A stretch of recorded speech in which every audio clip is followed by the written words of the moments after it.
నేడు హ్యాట్రిక్ పీఎంగా నరేంద్ర మోడీ ప్రమాణ స్వీకారం చేయనున్నారు. రాత్రి 7:15 రాష్ట్రపతి సమక్షంలో మోదీ ప్రమాణ స్వీకారం చేయనున్నారు. ఈ నేపథ్యంలో కేంద్ర మంత్రివర్గ కూర్పుపై నడ్డా, అమిత్ షా, రాజ్నాథ్ సింగ్, ఆర్ఎస్ఎస్ నేతలు కసరత్తు చేశారు. అయితే నేడు 30 మంది కేంద్ర మంత్రులుగా ప్రమాణ స్వీకారం చేసే అవకాశం ఉన్నట్లు తెలుస్తుంది. ఈ తరుణంలో తెలంగాణ నుంచి కరీంనగర్ ఎంపీ బండి సంజయ్, సికింద్రాబాద్ ఎంపీ కిషన్ రెడ్డికి కేంద్రంలో మంత్రి పదవులు దక్కించుకున్నారు. అదేవిధంగా ఏపీలో శ్రీకాకుళం ఎంపీ రామ్మోహన్ నాయుడుకి, గుంటూరు ఎంపీ అభ్యర్థి పెంపసాని చంద్రశేఖర్ కి కేంద్రంలో మంత్రి పదవి దక్కింది. ఇక జేడీయూ నుంచి కేబినెట్ మంత్రిగా లలన్ సింగ్, సహజ మంత్రిగా రామ్నాథ్ ఠాగూర్, హిందుస్థాన్ ఆవం మోర్చా నుంచి జితిన్ రామ్ మాంఝీకి కేంద్రంలో అవకాశం దక్కింది.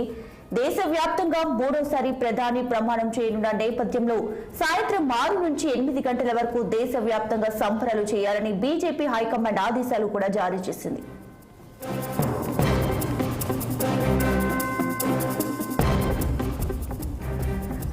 ముచ్చటగా మూడోసారి నరేంద్ర మోడీ ప్రధానిగా ప్రమాణ స్వీకారం చేయబోతున్నారు. ఇక ఆయనతో పాటు కేంద్ర మంత్రులుగా 30 మంది కూడా ప్రమాణ స్వీకారం చేసే అవకాశం ఉన్నట్లు తెలుస్తుంది.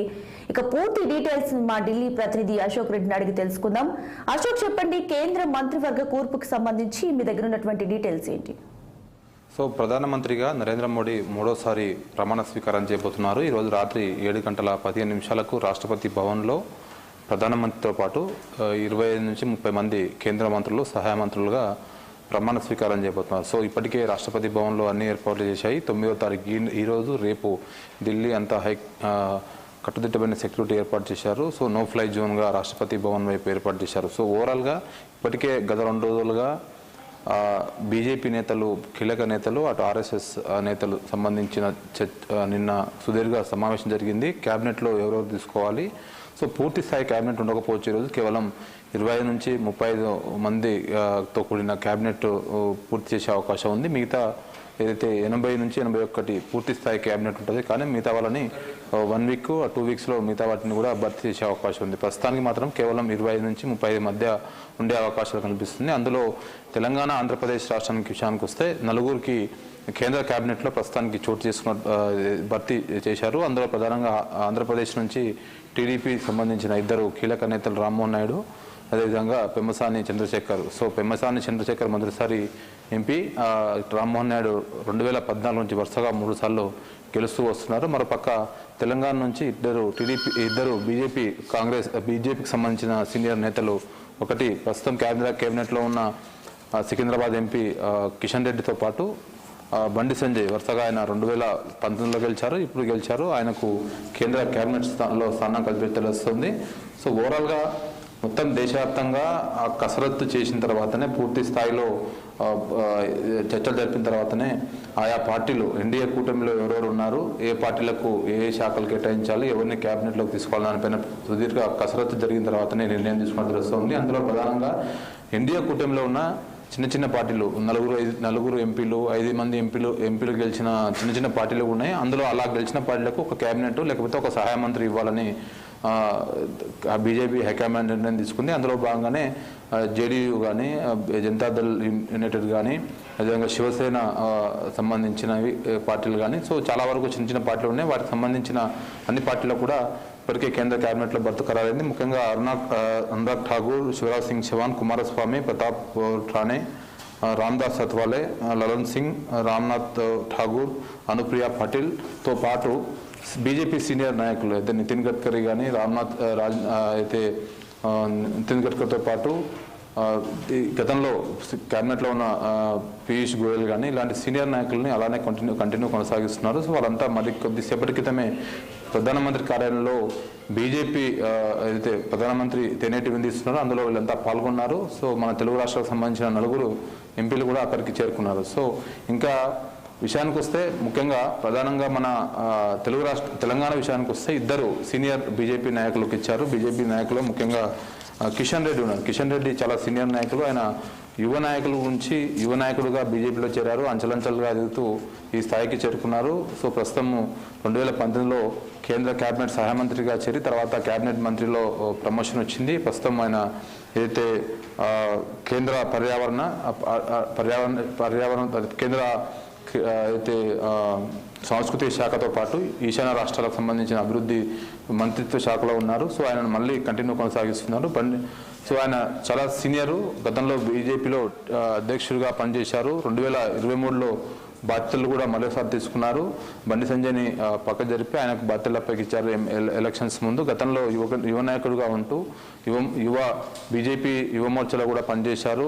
2004లో మొదటిసారి ఆయన హిమాయత్ నగర్ నుంచి ఎమ్మెల్యేగా గెలిచి దాని తర్వాత 2009లో అయితే అంబర్పేట నుంచి ఎమ్మెల్యే గెలిచారు. 2014లో వరకు గెలిచారు. 2019లో 18 ఎలక్షన్స్లో ఓడిపోయారు. సో ఇలా వరుసగా దాదాపు 20-25 ఏళ్ళ రాజకీయ జీవితంలో ఎమ్మెల్యేగా ఎంపీగా గెలుచుకుంటూ వస్తున్నారు. చాలా సీనియర్ నాయకుడు. సో కాబట్టి అతనికి ఎక్కువగా అవకాశాలు ఉన్నాయి కాబట్టి బీజేపీ గతంలో 2019లో కూడా ఆయనకు కేంద్ర మంత్రిలో స్థానం కల్పించింది కాబట్టి ఆయన కంటిన్యూ చేశారు. మొన్న సికింద్రాబాద్ ఎలక్షన్లో కూడా గెలిచారు. సో మరోపక్క కిషన్ రెడ్డి తర్వాత బండి సంజయ్ కూడా 2005లో ఆయన అక్కడ కరీంనగర్ స్థానికంగా ఏదైతే కార్పొరేటర్గా గెలిచి అంచెలంచెలుగా ఎదుగుతూ బీజేపీ యువమోర్చాలో కూడా పనిచేశారు. కరసేవకు కూడా పనిచేశారు.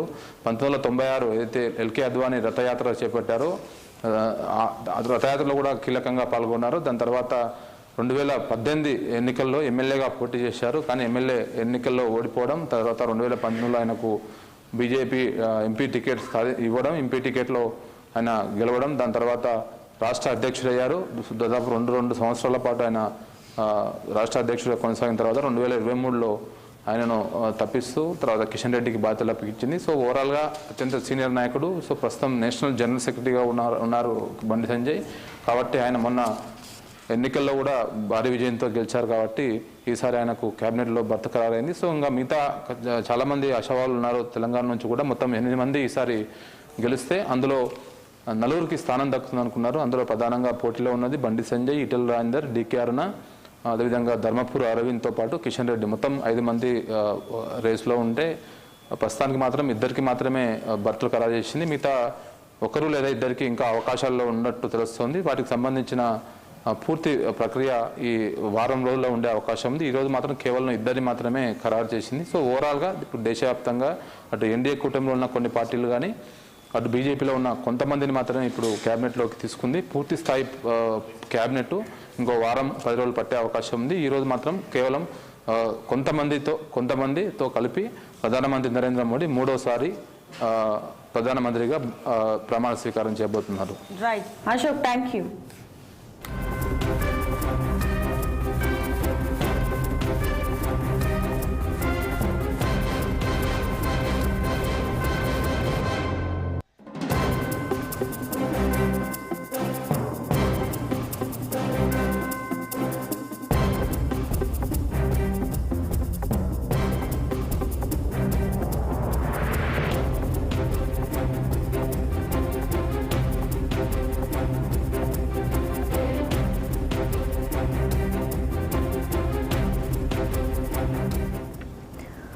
రైట్, ఇక నరేంద్ర మోడీతో పాటు 30 మంది కేంద్ర మంత్రులుగా ప్రమాణ స్వీకారం చేసే అవకాశం ఉన్నట్లు తెలుస్తుంది. అందులో ముఖ్యంగా కరీంనగర్ ఎంపీ బండి సంజయ్కి కూడా కేంద్రంలో మంత్రి పదవి దక్కినట్లుగా తెలుస్తుంది. ఇక దానికి సంబంధించి పూర్తి డీటెయిల్స్ మా ప్రతినిధి ప్రవీణ్ అందిస్తారు లైవ్ ద్వారా. ప్రవీణ్,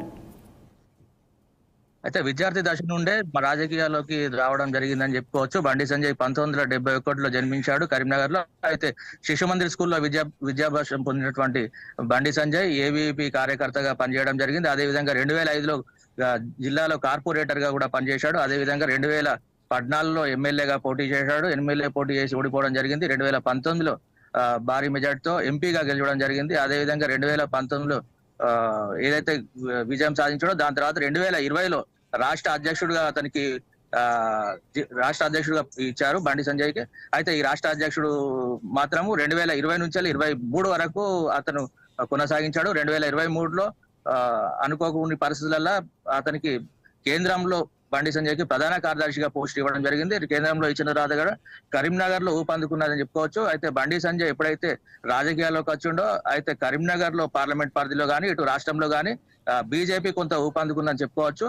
అయితే బీజేపీ చూసుకున్నట్టయితే గత ఎన్నికల్లో చూసుకున్నట్టు దానికన్నా ఈసారి 2,25,000 మెజార్టీతో ఎంపీగా గెలుపొందడం జరిగింది. 2023లో కూడా ఇతను కృషి చేశాడని చెప్పేసి, అదేవిధంగా మోడీకి దగ్గర వ్యక్తిగా ఉంటూ ఇటు కీలక పరిణామాలు మాత్రం జరగాయని చెప్పుకోవచ్చు. అదేవిధంగా మనం చూసుకున్నట్లయితే ఇప్పుడు తెలంగాణ నుంచి నలుగురికి మంత్రి పదవి, కేంద్ర మంత్రి పదవి ఇచ్చే అవకాశం ఉందని తెలుస్తున్నది. అయితే డికే అరుణ, ఇటు ఈటల రాజేందర్, కిషన్ రెడ్డి, బండి సంజయ్. అయితే ప్రస్తుతం మాత్రం బండి సంజయ్ మరియు కిషన్ రెడ్డికి మాత్రం ఆహ్వానం వచ్చిందని తెలుస్తున్నది. Right, thanks for the updates Praveen.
నేడు హ్యాట్రిక్ పీఎంగా నరేంద్ర మోడీ ప్రమాణ స్వీకారం చేయబోతున్నారు.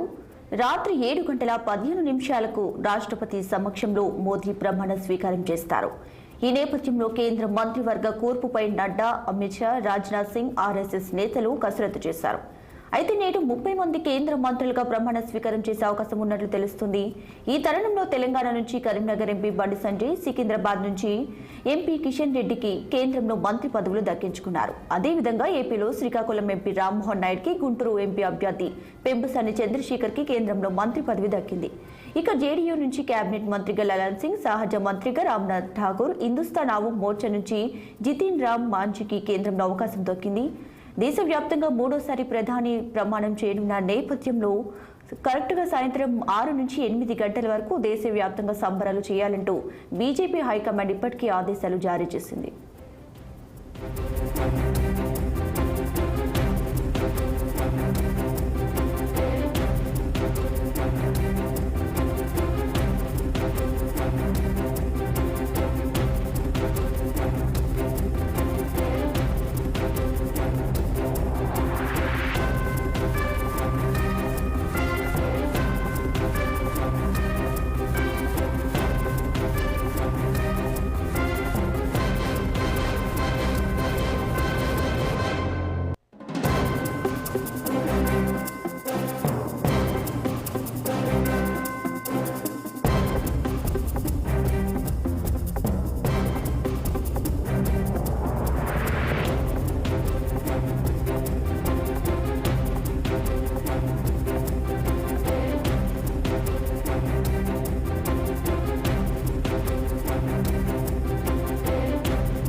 ఇక ఏపీలో కేంద్ర మంత్రుల పదవులు ఎవరెవరు దక్కించుకున్నారో ఒకసారి మా పవన్ ని లైవ్ లో అడిగి తెలుసుకుందాం.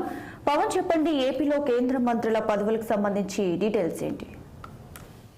దీపికా, మొత్తానికైతే మాత్రం నరేంద్ర మోడీ క్యాబినెట్ లో ఇద్దరుకి సంబంధించి కూడా తెలుగుదేశం పార్టీకి సంబంధించిన ఇద్దరికి కూడా వ్యక్తులు కన్ఫర్మ్ అయినట్టు కూడా ఇప్పటికే సమాచారం అంతా ఉంది. మరి అందులో భాగంగానే ఇప్పటికే కింజారపు రామ్మోహన్ నాయుడు, అదేవిధంగా గుంటూరుకు చెందినటువంటి MP, parliament MP Pemmasani Chandrasekhar ఇద్దరికి కూడా ఏదైతే కేంద్రంలో అయితే మాత్రం వ్యక్తులు అయితే మాత్రం కన్ఫర్మ్ అయ్యాయి. దీనికి సంబంధించి ఈ రోజు సాయంత్రం 7:30 గంటలకు కూడా మూడవసారి ప్రధాని నరేంద్ర మోదీ ముచ్చటగా మూడోసారి కూడా ప్రమాణ స్వీకారం చేయబోతా ఉన్నారు. దీనికి సంబంధించినటువంటి ప్రక్రియ ఏర్పాట్లు కూడా ఇప్పటికే పూర్తవుతున్నటువంటి నేపథ్యంలో ప్రధానంగా ఏదైతే మొదటి నుంచి కూడా ఎన్డీఏ కూటమికి సంబంధించినటువంటి విషయంలో జేడీయూ అదేవిధంగా టీడీపీకి సంబంధించి కూడా వ్యక్తులు అయితే మాత్రం పూర్తి స్థాయిలో కూడా సీట్లు కేటాయింపు అయితే మాత్రం జరుగుతుందని చెప్పి కూడా భావించారు. మరి అందులో భాగంగానే ఏదైతే ఇప్పటి వరకు లోక్సభ ఎంపీగా ఉన్నటువంటి రామ్మోహన్ నాయుడు గతంలో కూడా లోక్సభ ఎంపీగా ప్రాతినిధ్యం వహించినటువంటి రామ్మోహన్ నాయుడు మంచి పట్టున్నటువంటి వ్యక్తి కాబట్టి తిరిగి మరలా అతనికి క్యాబినెట్ లో కూడా తీసుకోవాలని చెప్పి కూడా భావించినటువంటి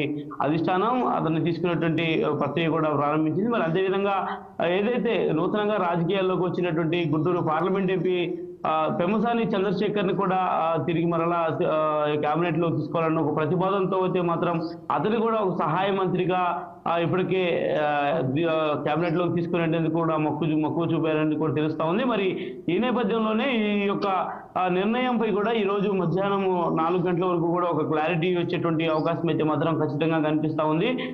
ఏదైతే ఈ యొక్క క్యాబినెట్ లో సంబంధించినటువంటి అంశంపై కూడా ఇప్పటికే పూర్తి స్థాయి కసరత్తు జరుగుతున్నటువంటి పరిస్థితి కనిపించింది. మరోవైపు టీడీపీ అధినేత చంద్రబాబు సైతం కూడా 12వ తేదీన ఏపీ ముఖ్యమంత్రిగా ప్రమాణ స్వీకారం చేయబోతున్నారు కాబట్టి ఇక ముందుగా ఈ యొక్క ఏదైతే పార్లమెంట్ లోక్సభ సంబంధించినటువంటి ప్రమాణ స్వీకారం ముగిసిన అనంతరమే తిరిగి మరలా ఆంధ్రప్రదేశ్ లో కూడా ముఖ్యమంత్రిగా చంద్రబాబు ప్రమాణ స్వీకారం చేస్తారు. మరి అందులో భాగంగానే ఈ రోజు ఈ యొక్క కేబినెట్ లో సీట్లపై కూడా పూర్తి స్థాయిలో కసరత్తు అయితే మాత్రం జరిగినప్పటికీ కూడా వీరిద్దరి పేర్లు అయితే ప్రధానంగా ప్రతిపాదించినట్టుగా కూడా మనం చెప్పాలి. అందులో భాగంగానే మరి కింజరాపు రామ్మోహన్ నాయుడుతో పాటు పెమ్మసాని చంద్రశేఖర్ల పేర్లు అయితే మాత్రం దాదాపుగా ఇప్పటికే ఖరారైనట్టుగా కూడా మనకి సమాచారం అంతా ఉంది. Deepika. Right Pawan, thank you.